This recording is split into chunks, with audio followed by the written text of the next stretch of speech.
I'm Tara. I'm Ryan. We love Disney movies. So we decided to watch them all, from Snow White To Frozen 2 and beyond.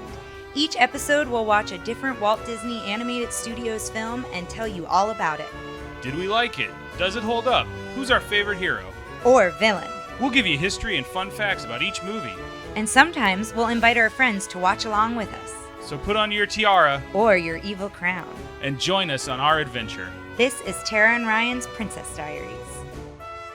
Hello, listeners. We are back with a super fun episode today, and we have a returning guest that we figured out as of this recording is our most frequent guest. That Yeah. sounds like such this will have been our first. Welcome to the Three Timers Club. Yes, Yeah. that's how we Amanda. should say it. Yes, welcome to the Three Timers Club. Amanda, who has been on with us for Alice in Wonderland and The Great Mouse Detective, is now back for 1997's Hercules. Say hello, Amanda. Hello, thanks for having me again. Absolutely. Yeah. I just want to hang out with you all. That's the only reason. I mean, that's why we keep having you back too, so no worries. Yes.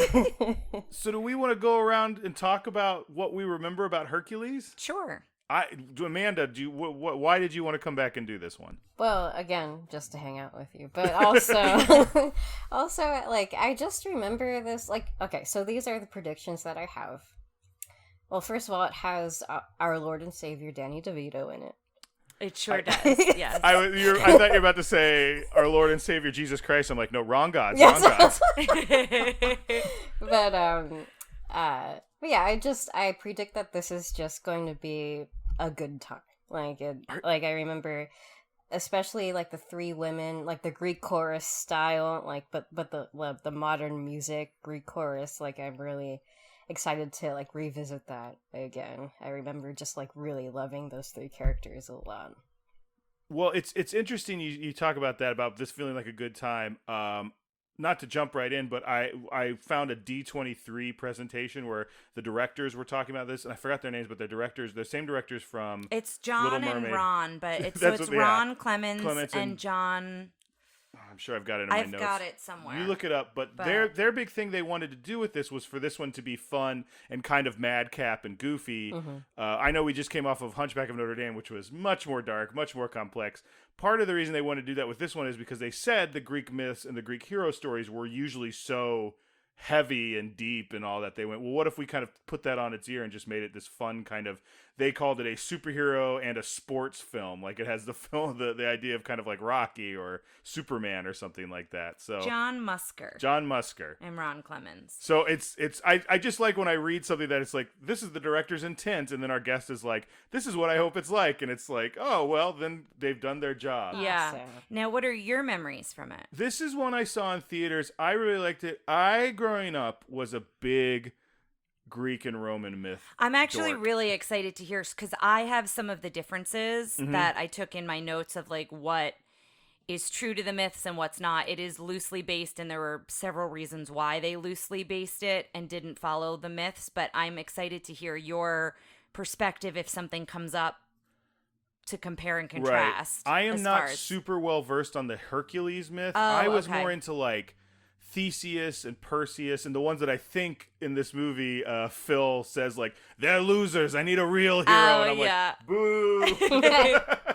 But I grew up watching Clash of the Titans, the Sin, a lot of this stuff fed into the Sinbad, the Ray Harryhausen, Jason and the Argonauts. It was all these stop motion animation movies. Well, part stop motion, part live action, and these cheesy sword and sandal epics, and that's kind of my history of this. So when this came out, I was like, oh, I really want to see this because I love Greek myths. I used to have a book called the Junior Dictionary of Cultural Literacy, and they had a whole section on myth. It was that's fun. I have to find it somewhere. When I was adult, I remember I think my mom gave me the real one, and to be 100% honest, it wasn't a huge difference. Yeah. It was all the same stuff, only a little bit higher grade of reading literacy. But other than that, it was just all the same info. Anyway, I love Greek myths. I love, I love the Hydra. I'm excited for the Hydra. It's all the monsters. I think they're such a cool thing. Yeah. So I was excited to see it then. I'm excited to see it again now. What was your memory? I'm pretty sure I saw this one in the theater as well. We like became obsessed with it. I think we had the toys and different things like that. I had the PlayStation game. I'm an action figure. Yes, the OG PlayStation, original PlayStation, Yes. PS. Now, it's always funny to hear that because for me, like, PlayStation is still to this day in my head, like, new tech. Yeah. Even though, like, PlayStation 1 is old as heck. Yeah, at this but point. that's so I never had a Super NES. Jeremy had that, but You did have a Super NES briefly. I did. Yeah, I can't believe you remember that. Yeah, I bought it with like birthday money or something, and for some reason, my dad was like stuck on like I think it was my dad. One of my parents was stuck on me like not having it, and they made me return it. It was really sad. They like didn't want me to have it, and I don't know if it's because maybe like the age I was or whatever. But Jeremy had one, so I just was over there all the time anyway. But then I got a PlayStation. I was a little bit older then, but the video game, they had a Hercules video game, and it's the training montage was super fun. Like you did all this training stuff. The Hydra was, I remember, really hard to beat. I'd love to play it again if they like came out with it on an updated system. Now, do you remember the Hercules part of Kingdom Hearts, which you're still, I think... Yes, so the Hercules part of Kingdom Hearts was fun, but then it got like super repetitive. So repetitive. Yeah, because you had to just like keep beating like all these different levels of monsters. That's the power of the Keyblade. Yeah. But I will say, yeah, we fell in love with this one right away. Mm-hmm. I don't, again, my memory of childhood isn't like super specific, but I do remember having, you know, some of the different toys, the action figures, that kind of a thing, and loving the music along with Amanda, loving the muses. And just like I could put on this soundtrack and probably sing it from start to finish. Like if I listened to most of it. Listeners, no. now not. I'm going to. No. I do have one memory I just remembered that is very vivid. I went and saw this on a date with my high school girlfriend because I'm in high school at this time. I know you're a little bit older than us. I'm bragging that I'm older and that I had a girlfriend. And we had studied Oedipus at school, and I remember kind of them being a big deal where it's like, this is a weird one because he sleeps with his mom, blah, blah, blah. Yeah. And then there's a joke where in the movie where him and Meg are coming back from a date, and he's like, what a play. Wow, that Oedipus. I thought my family was weird or something. And it's a bunch of kids and their parents, like, there's a bunch of kids in the, I don't know, whatever it was, no noise, and then just me. Like, really loud. Yeah, you got in the back. joke. Yeah. Yeah. I love it. Well, speaking, I guess. Sorry. Go ahead. Because like the video game talk reminded me of, I kind of wanted my husband Brent to also join for this because he's been really into like the modern video game Hades, and I almost feel like he probably knows a lot of Greek mythology because of that video game. So like Well, go get him. You know, the indie. Have you all heard of it? Hades? Yes. I have not, but Ryan probably has, yeah. Yeah. Well, go get him. Sit him down. I know. Maybe. He won't do it? I don't think so. Or is he right there? Is he right? No. You keep looking to your left. No, like I'm just looking up the stairs. Oh, you're looking up to where you Well, think if it is. he if he If decides he changes when we're his mind, if he watching wants to do a and wants stop to it. come- I have yeah. not played Hades. I need to. You played Gods of War, but what is the... God of War started off as Greek myths, and then the and now new it's one changed. is... Oh, and it's just God of War, not Yes. plural? Okay. Well, I mean, there's multiple gods in it. The point is, spoiler alert, he's killing all the gods because he's angry. R.I.P. Oh, they're more like the original version. The original, where so they're they're terrible, more terrible intense. people. Yeah. Yes. Oh, well, that's good to know. And Dad, are you interested in playing Hades? Yes, so if he comes on, don't let him spoil the end, but like I just know enough about it to be like I should play that. But like I got to be 100% honest, is it on a platform or is it just on PC? I don't know actually. It might be on a console at this point, but I know I know that it was PC focused, but it might be like, you know, released in other consoles at this point, but let's get into it. All right. So you mentioned it was 1997. Yes. It has an 84% on Rotten Tomatoes, so I thought that was a pretty decent score. It's, as we've mentioned, it's loosely based on the legendary hero Hercules. And what we should note here is Hercules, the way it's spelled and pronounced, is the Roman. Which is funny because they make a big deal about translation? this being specifically Greek. Because the Greek is Heracles. And I was reading I have an art book. This is the last art book I have. So I've had art books of a lot of these 90s movies. And in the art book, Ron and John, there's kind of a back and forth. And they talk about how when they did a bunch of research, they spoke with a lot of Greek scholars who were very much like, that's not how you spell it. That's not how you say it. It's how do you say it again? Heracles. And what they were worried about was that they would spell it that way, say it that way, and people would say, you're spelling it wrong. Mm-hmm. Because at this point in like pop culture, everybody refers to him as Hercules. Right. Instead of Heracles. So that's why the decision was made, even though they were trying to focus on Greek myths, that it was made to keep the Roman version of it. So I found that kind of interesting. Top 3 movies that year. You know the top movie that year. Titanic, maybe. So Titanic, The Lost World, Jurassic Park, which is funny. I always thought it was Jurassic Park, The Lost World. Anyway, Men in Black, and then just as our typical James Bond focus, Tomorrow Never Dies. Ooh, I don't think you shared a James Bond one for Hunchback. I don't think one came out that year. Oh, okay. Well, then that makes sense. If it did, it was Goldeneye. I think Goldeneye was 94. It's been a while since I've done this. It was nominated for 1 Oscar for Best Original Song, but if you know that Titanic was the movie of the year, then you can guess what won. Yeah. So Go the Distance was the song. Also Anastasia, Journey to the Past was nominated.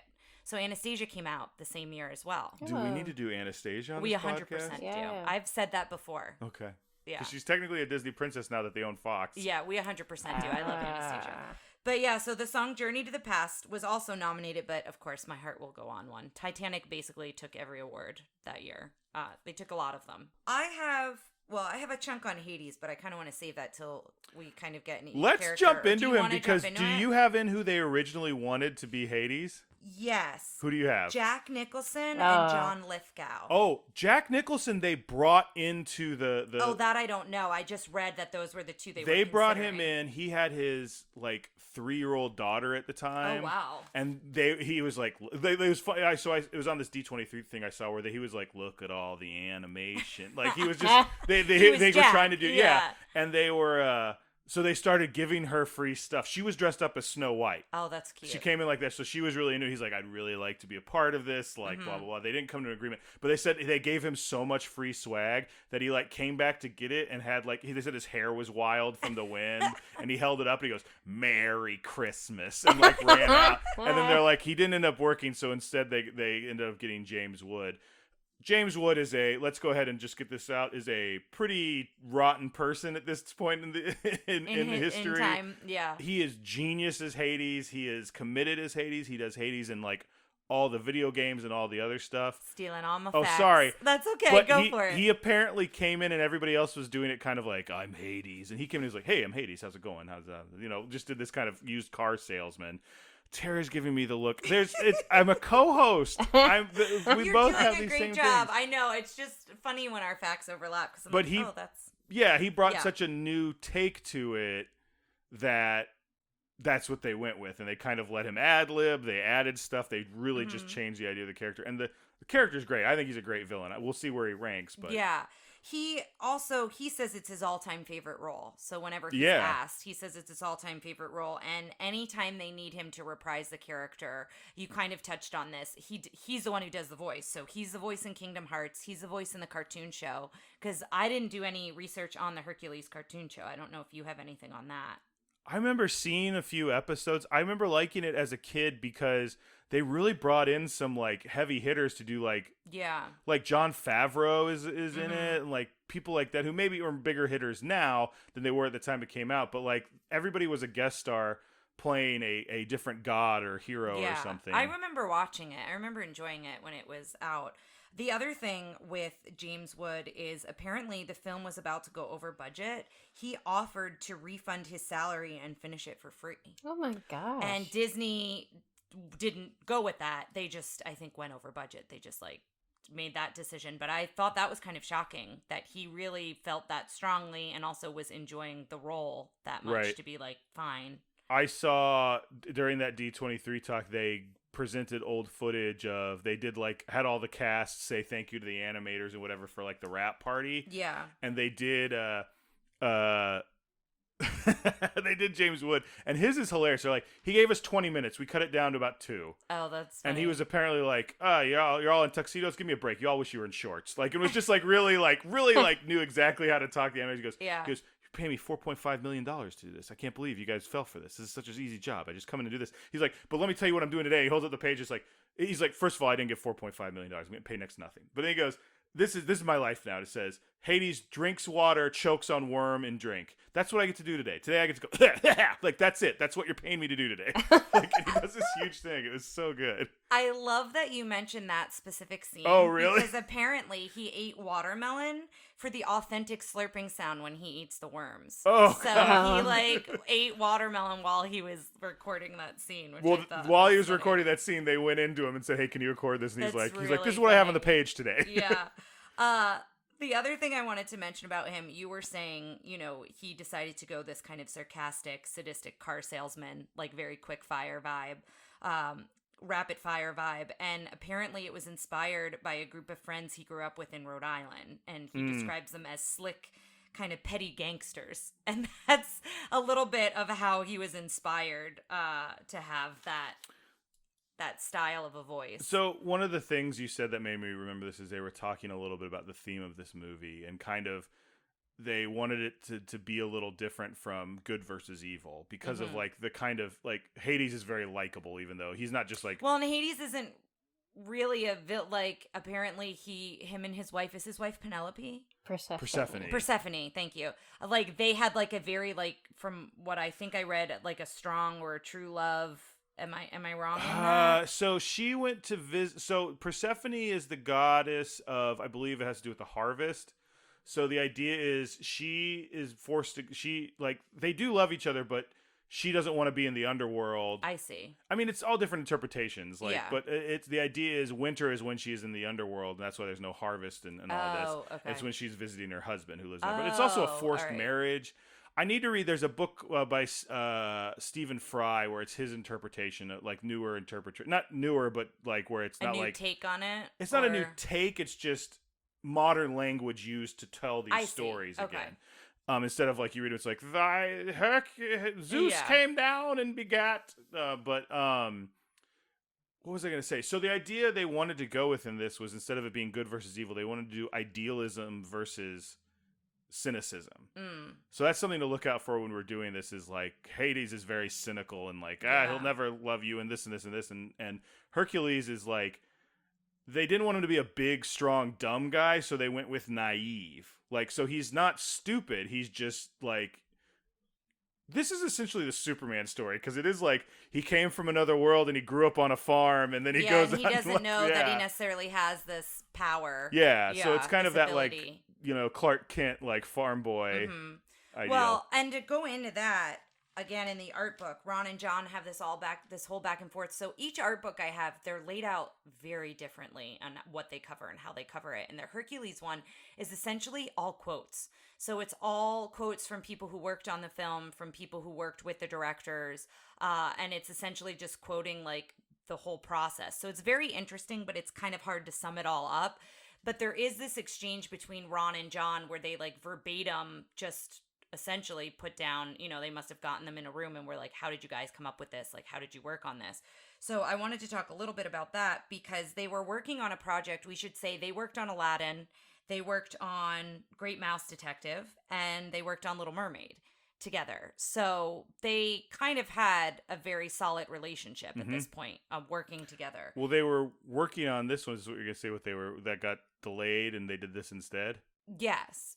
I don't have what it was. Treasure Planet. Thank you. Yeah. They apparently Disney wanted them off. Like no one thought the project that they were working on, no one really wanted them to move forward with it is kind of the impression I got. Disney offered them like 30 different options.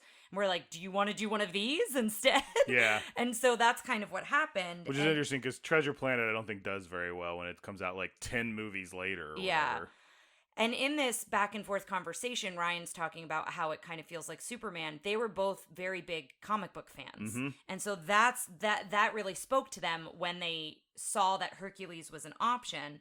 And they thought it would be like an action adventure kind of superhero movie, which is a little bit of what you were talking about as well. The three movies the three genres they kind of melded into this were superhero movies, sports movies, and the screwball comedies of the 30s and 40s, which is why Meg is kind of like, hey, stop giving me that look. We will go over some of the same notes. Give me a break. Yes, yeah, but that's why Meg has got this like femme fatale heroine a little bit to her. Can I dive into Susan Egan for a little bit and her performance? I just have one or two more facts from that conversation with them. Sure. So the other thing is they researched all kinds of sources, and they took the mythology loosely. I mentioned this earlier because, and Ryan, you can confirm or deny this, Hercules supposedly had fits of madness and an incredible temper, and he would do things like kill his best friend or his wife and kids. Like he had 4 wives, and so Meg They're not like this is not. They're very deep, dark stories. Then they said, he would have incredible remorse, and then he would go around and do all of these deeds to try to make up for what he did. So that's kind of why it is loosely based on Hercules, because they didn't necessarily want to go down that road. And I do have some things about Megara of Meg, and she's kind of a combination of all of his wives. Like that was one of his wives, I believe, was Megara. I don't remember. I think I read that somewhere. Listen, I was into this when I was a dumb little kid, so I was probably like, girls, get out of here. Let's learn about the big beefy men. But when they were researching for Hercules, they felt that he was kind of like Elvis because there were so many versions, so many stories. Hercules was on everything. Like, he's on plates and vases. And, when you go back and start researching, like the mythology, he was kind of like this big deal, larger than life person. I love that. Yeah, so I found that really interesting as well, that they kind of compared him to Elvis. But you can now go ahead if you stuff. The stuff I had about Meg, they found her. She auditioned, obviously, but she was performing as Belle in The Beauty and the Beast on Broadway. Yeah. And they asked her in this interview, they're like, oh, how many performances did you do? She was like, 787. So she had done 787 performances as Belle. Not before this, but like by the end of her career. Yeah. Mm-hmm. And so apparently she came in, and when people would audition, apparently everyone would look down at the picture and not really look at the person auditioning to kind of see, is this voice matching up? Yeah. And she said it was funny because there were people who had cast her in the Broadway thing there, and they would like all of a sudden like look up and be like, hey, like they would be like, oh, hey, like they know who it was. And she did this big thing. She goes, it was funny because she's like, for Belle, I'm acting, but Meg is where I live. And she sounds exactly like Meg. That's awesome. I love that. That's really great. So it was just funny, like, hearing people figure out those two things. She in this thing, she ends up singing, I forgot the name of her song. Don't Tell Me I'm Don't in Tell Love, Me, something like that. I don't know that I have it. So I'll put this whole thing up and you guys can watch it. It's a really cool, it made me want to actually go to D23 sometime. But apparently, I won't say I'm in love. Yes. But apparently the line where she does like, hi, I'm Megara. My friends call me Med. Well, they would if I had any friends. Mm-hmm. Apparently she nailed it in the audition, and then the recording, she's like, she couldn't quite get it the way they did. So they used the line they had recorded from the audition, but they're like, we had to run it through all these processors because there was they were working on the street outside in New York where we were auditioning. Yeah. So they're like, so we went kind of crazy, like trying to figure out how to get this thing in the thing. And she was like, I'm so sorry. And they're like, no, you're fine. Like she was like apologizing still then. And this was from like 3 or 4 years ago or whatever. Yeah. About the character in general, I mentioned that she's kind of a combination of several of his wives. In the Greek legend, it's not how he meets Megara. It is how he meets his second wife, and I don't know that I'm going to say her name right. Denaria? Sure. Does that sound right? All you need is confidence for half this stuff. I don't even know how you say it, but I would be like, sure, great, Denaria. So apparently that is how he meets his second wife. The goddess Hera sends snakes to Hercules in a legend. Oh, wait, what is No, that's a different line. That's a different. That's how she sends 2 snakes to kill him. Because, that's when he's a baby. Because he's not Hera's son. Yes, that's right. In the legend, Zeus likes to travel down to Earth and turn into an animal, which is a whole nother thing. But it's always Yeah. like Zeus turned into a bull, or Zeus turned into a swan, and then that's how the hero so and so is made. And like as a kid, I was Got like, it. oh, cool. And then I got older, I was like, wait, like Yeah. a lot's going on. Thank you here. for that. Yeah, it looks like my notes are just kind of like Yes. combined there. But yeah, that's Pain and Panic in the movie. They turn Oh. into snakes when he's a Yeah. baby. But yeah, apparently she's a mix of all of these characters. The other thing I've got here too is how she was animated. Her figure, especially through the midsection, is very curvaceous, but they wanted to focus on the outlines of a Greek vase. Yes, So she's got her hair is like Greek, like it's Yeah. designed to look like the design on a Greek vase. Yeah. and her arms, when they're like kind of cocked on her hip, they resemble like the arms on a pot. Yes. When you look at those, look at that. So I thought that was kind of cool that they. She's based a little bit off of the old 30s and 40s actress Barbara Stanwyck. Oh, cool. That was a big influence they had for her. Oh, I don't have anything else on her. Cut that out. Cut that out. We've got a lot of no. Yeah, I'm so sorry. Yeah, it's my notes are a little bit more jumbled than they usually are. I did this late at night. And Well, I've got some notes on some other very important female characters in this. Did you guys know that they did, so for the muses, they wanted them to feel like all their scenes to feel like music videos? Am I taking another note of yours? Do you want to go into this?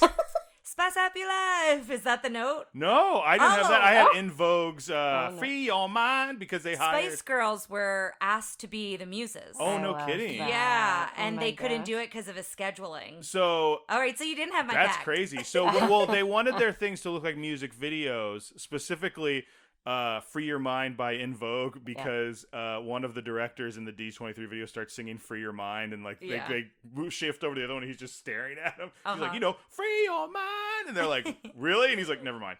So they hired the director of the video Oh, to neat. come in and do choreography with some live action actresses to shoot live action reference for it. And That's cool. that was playing. I'll put that video's available Love somewhere. that. But yeah, it was apparently he goes, I went up there and I started making notes. I go, could you guys, kind of do it a little nicer? And apparently the two directors looked at him like, get out of here. We know what we're doing. and he's like, oh, okay. And then the other funny. director's like, yeah, I was there that day. They really did tear into him.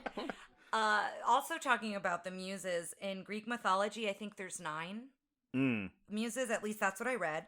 But 5 are here in the film. So it's Calliope. I'm probably not You going to nailed get... it. You No, nailed but that. there's Okay, 4 okay, other okay, names. okay. I think there's 4 other names I might not get right. But Calliope is epic poetry. Cleo is history. Mm-hmm. Melpomene Sure. is tragedy. Melpomene. They get worse. Terpsichore is dance. Trpsichore. Sure. I don't know how to say that. And Thalia is comedy. Okay. So I think I butchered those, I but think you you did can pretty look well. it up. But I thought that was kind of fun that they included those 5. And also at one point during I Won't Say I'm in Love, the muses sing while appearing as marble busts. And they Like in the Haunted Mansion. Yeah, that's Oh, exactly. really? Yeah, the busts are in the same arrangement as the singing busts in the Haunted Mansion. Nice. So yes. Why do I only remember 3 muses? Oh well, probably just because. Why are you I only hearing wonder- number 3? Oh, 3 of the muses. Why do I only versus remember 5. there being Yeah. 3 muses, not 5? Are you thinking of the 3 fates, the 3 old women with the one eye? Maybe. I don't know. Okay. Do you remember Yeah, them? because I think there's 5 of them in total. There's- At there's least that's 5 what I of them, read. yeah. But they may also focus. Maybe we'll have to see as we watch it. I wonder if they focus on some more than others Yeah. of the whole. Which 5. 3 do you think they focus on the most? Don't ask me to say names again. Can I bring up something? We're talking about people like who the influences for certain characters. Do you know who the 2 big main characters that influenced Phil? One was Danny DeVito. They drew him and Yes. wrote him with Danny DeVito in But mind. he turned down. Like he didn't come out to audition for it at first. Oh, And really? I have a whole list. I took a picture of the names because it's crazy. Well, let's see if you can think of the other person you might remember from one of your favorite movies, a character from one of your favorite movies who's like Joe Pesci. No, he's Joe Pesci is an actor, not a character. Oh. Is a character from one of the movies that was encouraging a hero or sportsman to win a competition. Oh, Mickey? Yes, he's based. They put a From lot Rocky? of Mickey from Rocky Oh, in that's there. fun. Yeah, I see that a lot. So I took this picture from this fact because it was just easier than to write this all down. Danny DeVito declined to audition for Phil. So you had Bob Hoskins, Joe Pesci, Martin Scorsese, Robert De Niro, Peter O'Toole, John Cusack, Mel Brooks, Bill Murray, Cusack, Steve Martin, Dan Aykroyd, Chevy Chase, Jason Alexander, Al Pacino, and there are several others. So I'm just reading the ones that really stand out. I feel like after Robin Williams, sometimes they just were like, "Come in and audition, and we'll see like how it works. Yeah, we'll find a spot for you." Then they said after Red Buttons had auditioned, Red Buttons. yes, he left stating, "I know what you're gonna do. You're gonna give this part to Danny DeVito." And shortly after, the directors and producer Alice Dewey Goldstone approached DeVito at a pasta lunch during the filming of Matilda, and he apparently signed on to do the role. By the way, we have to do Matilda in a childhood trauma theater episode sometime. Good movie. I love loved it that as a one. kid. I've never seen it. Really? It's so good. I love it. I think I might have one other thing about Phil, so let me just... Oh, I have something to look out for with Phil. Mm-hmm. He cleans himself up using a lion skin. It's Scar. Oh, yeah. And then I think later Hercules wears it. I've seen that. I forgot about that. Something to look out for. Also, we've talked about this animator quite a bit when it comes to villains. Yes. And say his name for me. Andreas Deja, like Thank Deja you. Vu. He specifically requested to animate Hercules, so he really wanted to do the hero. I thought that was kind of cool that he wanted to kind of branch out from. Eric Goldberg, who did the genie, does Phil. Oh, cool. So yeah. Oh, that's neat. I think he might have left Disney kind of in between these briefly. I don't know. I know he leaves very soon to do his own thing, or if not between these two movies. Yeah. So the other thing I wanted to talk about, I have a couple more things here. The Hydra. To do that scene, they originally wanted like 30 some heads. I think I can't remember how many heads they ended up with. 9 maybe more. No, there's a shot where they do way. There's a ton. So maybe they do get to 30. But in the end, it was 13 animators and technical directors. They spent nearly a year and a half for the 4-minute battle sequence. Mm-hmm. So a lot of what I read is a lot of this film is hand animation. Which I also thought was interesting because in Hercules they were Hunchback they were combining CGI. With certain shots. Yeah, this was more. I was curious about that because Toy Story came out in '95, so I was curious, like if there was a. Oh, that's so cool that it was mostly hand. Yeah, mostly hand drawn. The Hydra was rendered in CGI. Yes, but the rest of the movie I read was primarily hand drawn animation. Yes. I don't know if you had anything. Well, I've got some video I'll put up on the Facebook page where they did live action reference of this scene and it, like cut in with a lot of like certain things. But the cardboard Hydra head they made for this scene is amazing. Yeah. Like it's just like them trying to do all this stuff. It's a really funny scene to watch. They also did something. They used an illustrative script, which they said was really helpful. And I've got a picture that I'll post from the art book, but the script having images of some of the illustrations. And so I think that was maybe a little bit different than how they had worked in the past. I'm not sure, but they specifically mentioned that. So I thought that was kind of interesting. The other thing I wanted to mention here, because we've just recently recorded Pocahontas and Hunchback, and this film was released due to backlash from both of those films.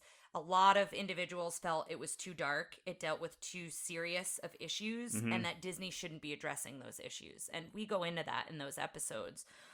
So this was released to lighten things up. So they specifically wanted this one after those two films, I think, because of a lot of the feedback they were getting from them. The other thing I've got here, this is another thing about the Greek myths, so I'm curious what you might know about it, Ryan. Okay. Hercules' birth and adoption is not true to the myth, but it mirrors the story of Oedipus? Oedipus. Oedipus, thank you. Of Oedipus, Yes. who was abandoned on the mountainside and found by a local farmer. Yes. So it's actually Oedipus's birth story, not Hercules' birth story. Which, if you want to talk to your kids about Oedipus, that's on you. I'm not going to go too deep into Oedipus on this. So the other thing I've got here too that I wanted to share is that there's a connection with Ariel and Triton. So in mythology, say the Greek Hercules again. Heracles. I can't get it in my brain. Heracles is the son of Zeus. Zeus is the brother of Poseidon. Poseidon has a son named Triton. Yes. Little Mermaid, one of Triton's children, is Ariel, making the two Disney heroes first cousins once removed. Oh, I love That's what that. I read. That's So funny. this also applies to Ariel and Mal from The Descendants, and I know nothing about The Descendants. Mal is the daughter of Hades, Zeus's niece, and Hercules' cousin in the said franchise. So I just found that kind of fun whenever they try to connect movies like that. Yeah, I think that's funny. I hadn't thought about that before. Yeah. The other thing to look out for is a Willem scream. We get one in this. Yeah. You know the Will. goofy... That's not Goofy. Oh no, Willem Willem scream is from like just movies and stuff. That Wah! Yes, like, that's I'll right. play That's it. right. Yes, Tell you not what, the goofy holler. I'll play it right here. Okay, there it goes. And it's you know the whole story of that. The first time that does it is, and I'll put up a video of this. It's a character or the actor's name is Wilhelm, and he gets it's a Western, and he gets a Native American warrior throws like a spear into his leg. He's like, ah! And then they use it over, and it's such a good scream. Does he get money for them using that scream over and over again? No, it was in like the 1960s. There was no way on earth. But that's probably why it's in every Star Wars It's movie. probably like why Lucas and Spielberg put it in all their movies. It's in every action movie. Like, now that we've heard it, I'm going to start pointing it out to you because it's in like everything. So where to look out for it here is when the Cyclops and the Titan, they're first starting to crush buildings looking for Hercules. Apparently it's in that scene at some point. So we'll have to listen for it. Yeah. Love it. I just had one other thing about Hercules, the way he was drawn. The lines carry movement. They say lines carry movement and lines should flow, not float. So they should be anchor in beginnings and endings. So they talk about like the muscles of his arms and how those continuous lines and how they wanted to really portray this kind of strong figure. And so I think it's really interesting if you just like focus on just looking at his lines. They're very kind of distinct. And going back to what you're going to be looking at his lines. And going back to what you were saying about with Meg and her hair, yes. and kind of he has similar, like his knees, kind of the way that they're drawn. They're like his kneecaps have almost like these little triangles. I don't know. It's just a very interesting artistic take, I think. So one of the makings of I watched was does anybody here remember the movie Surfers on Disney Channel? No. The more you were talking about it, it started sounding familiar. It's basically a little 30-minute. I don't know if it was a full-on show or like specials, but they talk about it. Yeah. And I just wanted to, they talked about one of the things they did how to make your own Greek urn, and it was like, get a terracotta pot from like a gardening center, and then like put orange crayon on it, and then put black crayon on top of it, and then put orange crayon on it, then do something to make sure the orange crayon stays, and then do black crayon, and then you like scrape away the parts. Like it was actually a really cool thing. Huh. But they did that, and it was just funny. But I just want to talk about it because it's so funny. Because the whole beginning is their dad took them to a museum. He's in the Greek section. They have to get on Movie Watchers to basically a Zoom call with their friends, but it's like 1997. So they sneak over to the information desk and steal his phone cord so they could plug it into their computer. Oh, wow. Get on. I thought that was funny. But one note they did have from that I thought was very interesting. I've said most of their stuff, but they do a talk with Alan Menken, who did the music on this. And they just ask him. It's funny because they get a bunch of kids to ask him, and one of the things was like, did you like practicing piano when you were a kid? And he's like, actually, I didn't. He goes, I would sit there and I would make up my own songs, and I would try and make them sound like something I should be playing, so my parents wouldn't come ask me about them. And I just thought that was like a really endearing story about Alan Menken. So, and a super great example of like a super creative mind. Yeah, right? Someone who's Well, I just also like the idea of like, no, I hate practicing, just like any other kid, but I love like creating my own Creating. songs. It was Yeah. a cool little No, bit. that's great. Remind me, is he the same guy who did Little Mermaid? Yeah, Okay.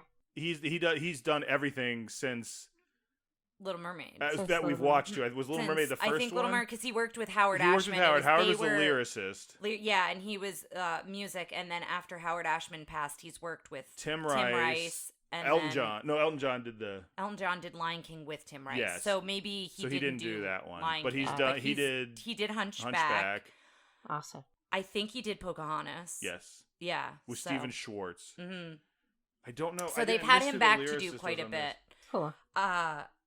The last thing I wanted to mention, because in several of these recent episodes, when I talk about the villain's book, where I have information that comes from the villain's book, I've been wondering why certain things are included. Like the Beast was in the villain's book, and Quasimodo was in the villain's book. Jack Skellington is in there. Meg is in there, and ones we haven't done yet, Stitch, Dr. Calico from Bolt, and Wreck-It Ralph. Ralph's in there, and I was like, this is weird, and I never read like the little chapter that lets Right. you know why they're in there. I'm not bad, I'm just drawn this way.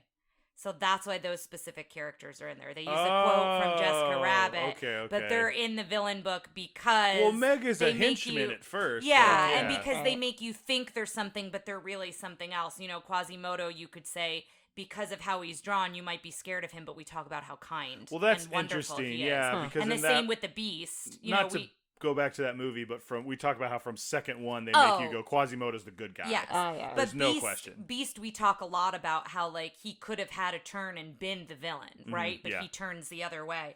So I just found that interesting and wanted to mention it here because I feel like I've mentioned, oh, they're in the villain book, and I'm not really sure why. It's just I didn't read the first page before like they were all there. I just look it up in the index when Yeah. I'm doing this research. So I wanted to mention it here. Yeah, I feel like that also, like, being with Meg being in it, like if they're trying to blend the lines between good and evil in this movie, like, you know, I kind of feel like that sort of fits in that theme too. Yeah, we're saying Yeah, that she's very not much so. evil, but she is very cynical. Sinister. Cynical. Yeah. I think cynical. I think she really the more I think about this, I don't know, this probably isn't a big revelation, but it is to me. The Superman story, I'm going to really look at it through that lens. Yeah, I would because love think for she's you got to. a huge Interesting. Lois Lane vibe of like, come on, Smallville, we got to go do that, you know. Yeah. Yeah. She was my favorite, like, growing up, because I never really gravitated towards the princesses as much. I've talked about this. I'm a villains, ride or die villains fan. But I feel like she probably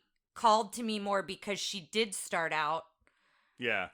you know, as you said, you know, she started out, you know, she's like a henchman, I guess, or henchwoman, for lack of a better, right? Yeah. Because she works for Hades. in Yeah, the she's beginning. kind of like And also, I just love her spunk. I love the spunk to her. we're sitting right in prime cartoon crush territory for you? young Ryan when we were talking about Esmeralda in the last one and yeah. Megara in this one. So. Yeah. Do you guys think Hercules is a hunk? I mean, I didn't have like a cartoon crush on him or anything, but I guess he's hunky. Yeah. Yeah. I like him as a baby, to be honest. I think he's such a cute little baby. He's very round. Yeah, as a baby. he's very very cherub.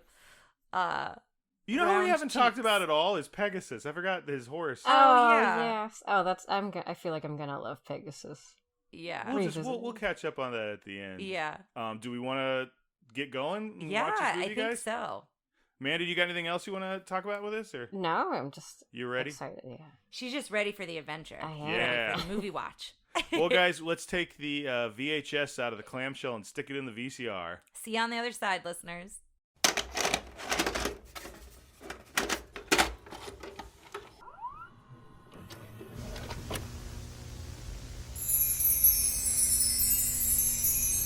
We are back, and I will say, it's such a feel-good movie. I really was funny and lighthearted, but there are some intense moments. But overall, it's just a very joyous movie. I feel like. Mhm. It's interesting coming off of Hunchback and going into this one because I feel like, I mean, it's good, but this was definitely ice cream. You know, it was really sweet and you enjoy it and stuff, but it's not exactly super filling or fulfilling. It was, this is a candy movie. This is a popcorn movie. And like Hunchback and stuff was like, we're gonna really get into some stuff. Yeah. To varying success. But this, I was just like, oh, it's a lot of fun. Right. Hunchback is a full meal, whereas this is like, it's just fun. I liked some things knowing what they did later. Like, I liked that, like, Hermes was Paul Schaefer, because that's kind of what I was getting at. What they do in the show is, like, every god, like, I think Lisa Kudrow is Aphrodite. So it's always, and they're always, there's a lot of, like, them trying to recapture Aladdin in this movie, where there's a lot of anachronistic references and stuff like that, where it's like, they're just so all over the place. Like, every god feels like they're from 1997 as opposed to whatever age they're supposed to be in. Which it's just I really, if before we watched Hunchback in this, I would have gone, I love Hercules, and now that I watched it, I'm like, I kind of liked Hunchback better. I mean, they're two very different. It's kind of hard to put them next to each other. I think it's because I thought I was gonna hate. I thought I was gonna not like Hunchback. We should say for the listeners, we recorded Hunchback yesterday, so this it's fresh on our mind. So it is fresh on our minds. But I will say, I thoroughly enjoyed it. It was everything that I was hoping for, I think. What'd you think, Amanda? Oh yeah, same. Like, just I expected it to be just a good time, and it definitely was. Watching it back through the Superman lens, I'm like, oh, this is a Superman. Like, I'm really the characterizations curious are very similar. I don't know if you want to do that through the plot, or if you just want to like come out the gate with like your similarities. I mean, in the part stories. of it is probably because goes back to I found Hercules less interesting, and I'm not a big Superman fan because I think Superman is too like good. Yeah. Like, I found Meg to be an infinitely more interesting character in this than Hercules, because she has a struggle. Yeah, and Hercules doesn't. Hercules is like, the struggle for Hercules is that the world is not as good as he is. Yeah. Right? Like, and they do it in a way that's not that super conceited. Well, he's just towards very him. Trusting. He's a very good guy. He's very trusting. Even though everyone like treats him like garbage at the beginning, eventually he's just like a good guy, and I like him better than Superman because I have my thoughts on Superman. Like, why you can't tell me I understand Batman more than Superman, because it's like something bad happened to Batman, like, and that's what drove him. What he did. Like, Superman, like, everything goes his way, but like, he's so powered, I feel like I don't understand the emotion of, and I'm going to always be good, which is probably saying more about me than it is about Superman. I think, too, when you look at Hercules, his real inner struggle as a child is, I don't feel like I belong anywhere. Yeah. And I do think that is relatable. And I don't want to speak for someone who is adopted, but I would imagine it would relate to kids who, they're adopted and they love the family they're adopted to, but sometimes you hear children say, I feel like I never belonged, or I always thought like something was off or whatever. And I feel like that that could be another layer, versus like Superman doesn't really have that. Yeah. So. I liked Hercules, but that was my big thought, is Meg really felt like that kind of Clark Kent's Lois Lane, where she kind of makes fun of him for being so, such a Boy Scout. Yeah. I just that was one thing coming out of this. I'm like, I kind of wish this was more of Meg's story than like Hercules' story. I don't know. I found her very interesting. In a way, it sort of is. I don't know. Like, I do feel like Meg has much more of an arc than Hercules did. Yeah. Yeah, I would agree with that. And I do think we get to find out her full story for the most part. We don't see why she got to Hades, but we find out. Yeah. So we do find out a good amount about her. But it opens with Charlton Heston. And you mentioned you had a story here you wanted to share, because it opens with the narration. So we just like go right into it, no credits, and it opens with the narration in a museum of statues and this one vase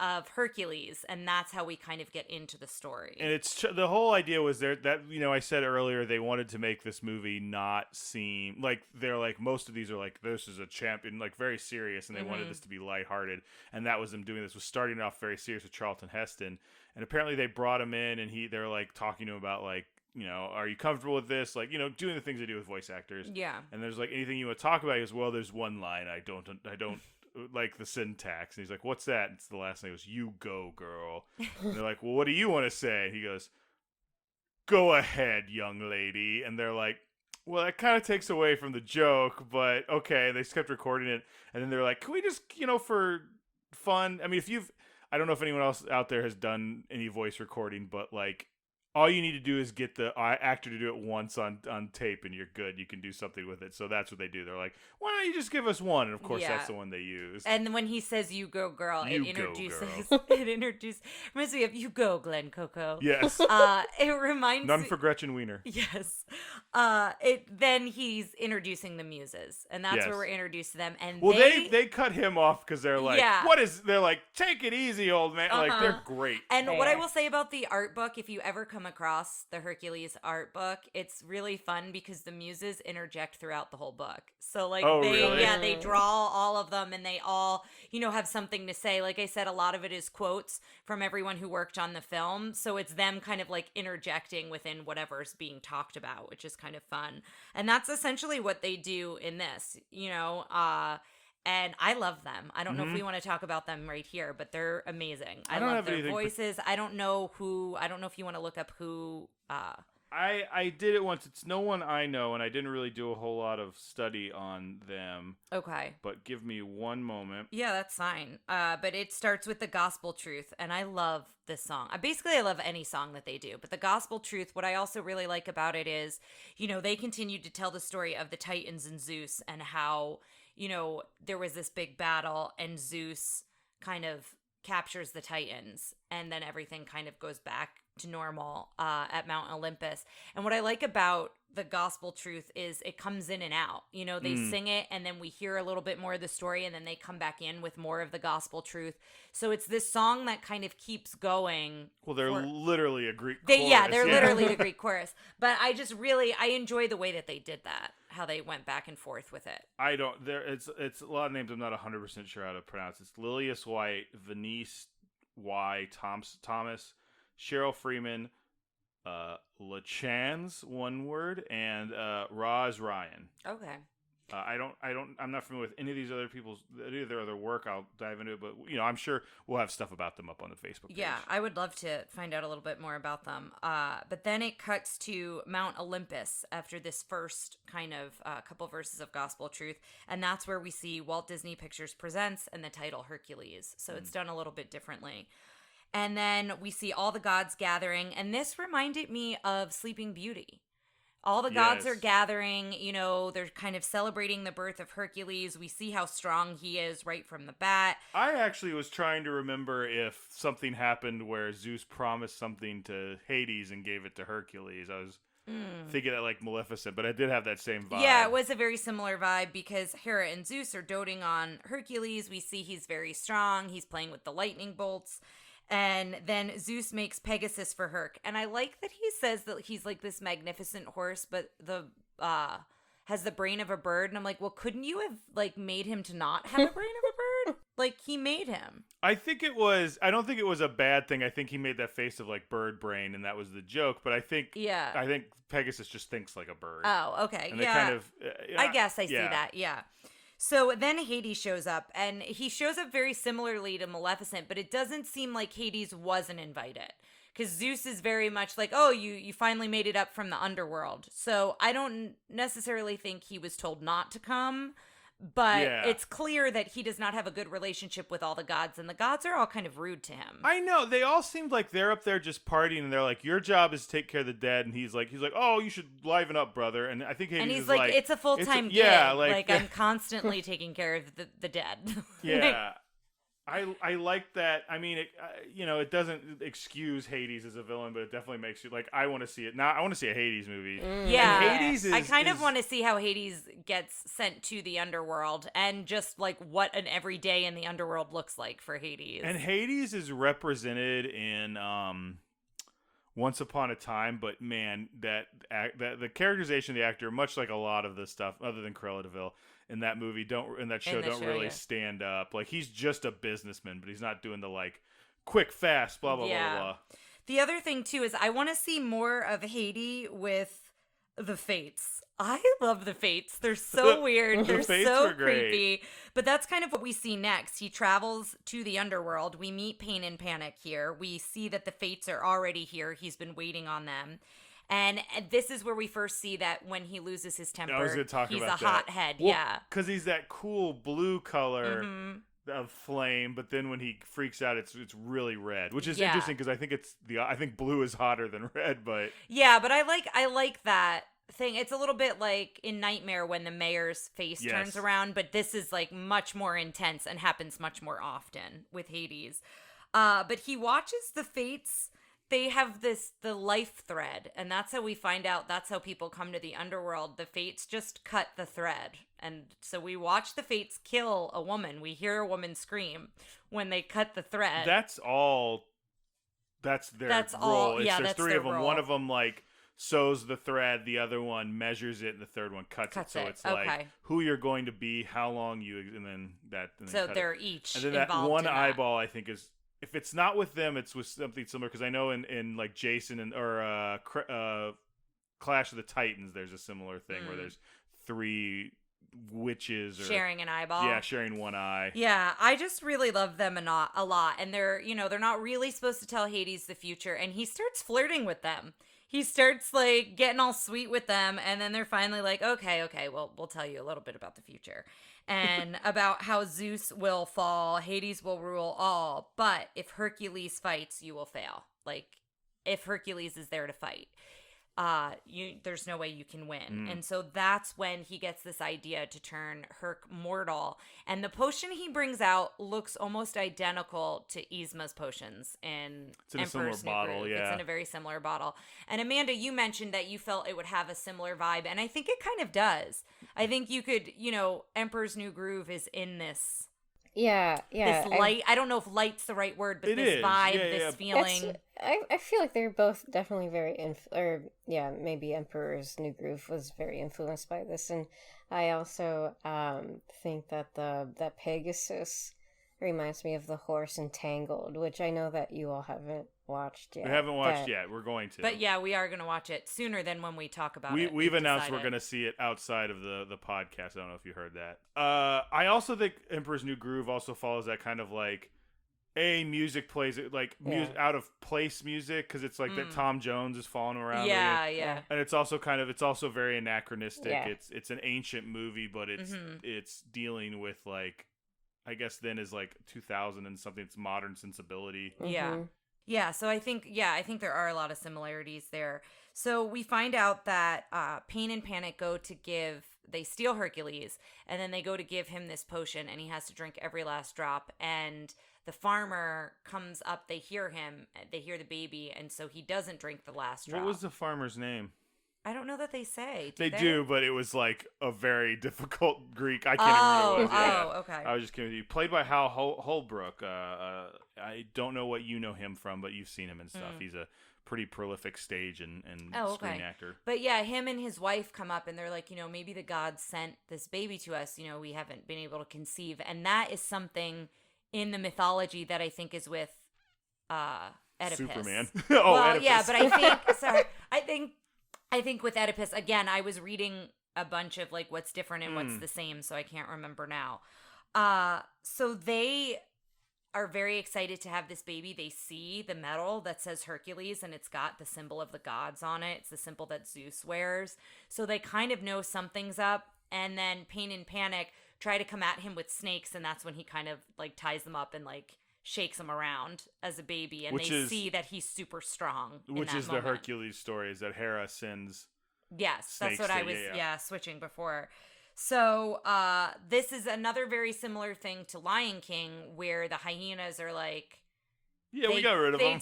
We got rid of them, and it's a very similar thing where that's going to come back into play for Pain and Panic. And so then it cuts to Hercules running with the cart and his dad. And this whole scene, we see him as a teenager, and he's very awkward. He's very clumsy, but he's very strong. So that all plays like to his detriment, essentially. Like he can't control his strength. And so the vase vendor, the pottery vendor, who is that again? It was Newman, Wayne right? Knight. Yeah. Newman from Seinfeld and Nedry from Jurassic Park. Yeah, and so I'm totally unappreciated my time here. everyone like wants Hercules to stay away. The dad's like, stay at the cart, like don't go anywhere. When the pottery vendor sees him, he's like, no, I don't want help, please don't help me. So you can tell like things have happened before with Hercules. And then the kids are playing, is it discus? Yes. Yeah. And so he asks, do you want me to throw it back? And they're no, and they call him Jercules. Which is, I think is a good. And Destructo Boy is the other one that they call him. And so you can tell he's just like really frustrated, really bummed. He just wants to help people. And so they throw it, and he goes to try to catch it, and he hits a column, and essentially like dominoes, all the columns at where they are all fall, and it all falls to the pottery shop. And then Hercules slides in mud and then hits into the pottery shop. And that's basically when everyone's like, you can't come back here. And, you know, your boy's a menace and he's too dangerous to be around normal people. They call him a freak. So there's a lot that happens in those few minutes. And then Hercules winds up talking with his dad. And this is where he says, you know, I feel like I don't belong here. I feel like something's not right. And he sings Go the Distance. So this is where this song. Well, he tells him he's adopted. And he's like, I'm going to go. They tell him after Go the Distance. Oh, okay, I'm he sorry. sings Go the Distance first. And then I think there's like a reprise of Go the Okay, you're Distance. right. Yeah. Because they tell him he's adopted. And they say, you know, you have this symbol of the gods. Go to Zeus's temple. And he goes up there and starts to pray. And Zeus comes alive. He's like, my boy. And then he's like, ah! Yeah, he's like horrified. Which I feel is a joke I always make and stuff like this. They never do. So it's nice to see a main character actually be like, these circumstances are terrifying. Yeah. And the other thing Amanda and I noticed too and mentioned was during Go the Distance, and it's really throughout the film, but some of the landscapes and how beautiful they are. And in Go the Distance, it's like the sun is setting and the water's all sparkling and just really, really beautiful. But so he talks to Zeus, and Zeus essentially says, you have to prove yourself a true hero on Earth. And the first thing you need to do is seek out Philoctetes. Is that his full name? Let's go with Phil. Okay. Because as soon as they said, I'm like, oh, I'm not going to remember this. Yeah. So he has to find Phil. Philoctetes or something. Yeah. Like So he has that. to find Phil, his trainer, and then he gives him Pegasus back, and this is where he introduces him as a magnificent horse, but has the brain of a bird. And so then we cut to Phil, and Phil is a bit of a dog.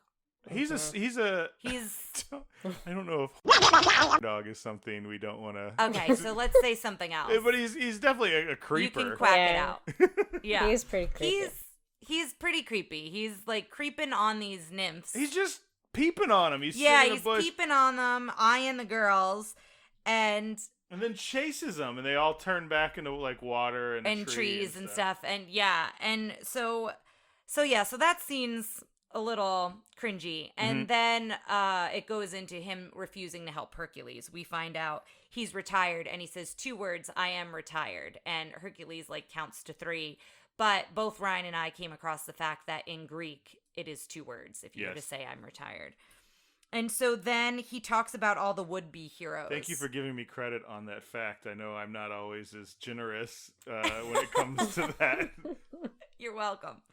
But we find about all these would-be heroes, and one of the greatest he trained was Achilles, and how Achilles was this great hero, but they didn't know about his heel. Yeah. And so he goes into that.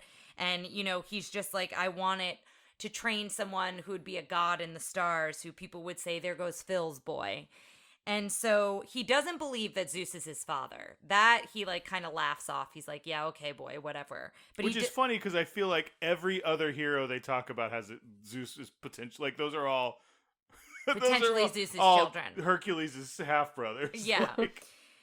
So he doesn't necessarily believe that, but he does see that he's strong. And so Hercules is trying to encourage him to train him. And this is where Phil sings his song and agrees to start. So it's this whole training montage. Which is levels in the Hercules PlayStation game, you said. Yeah, so you have to like go through a lot of the things where he's trying to save the doll. Yes. And like you're jumping through the hoops, like trying to save it. And yeah, so it's actually a whole kind of fun. Did you like this one as much as Aladdin and Lion King? I liked it a lot. I don't know that I beat it as a child. Mm. I don't know if I got all the way through it. The Hydra, I remember, was really hard. And so I don't know if I got past that. Yeah. But I remember enjoying it. I'd love to go back and play it if I could find it on something to play it. But this whole montage, we also hear about the rules. Phil has a lot of rules about, you know, like holding a sword and like, you know, you need to do this and you need to be gentle with the damsel and all of this stuff. And we then start to see Hercules' success through this song as well.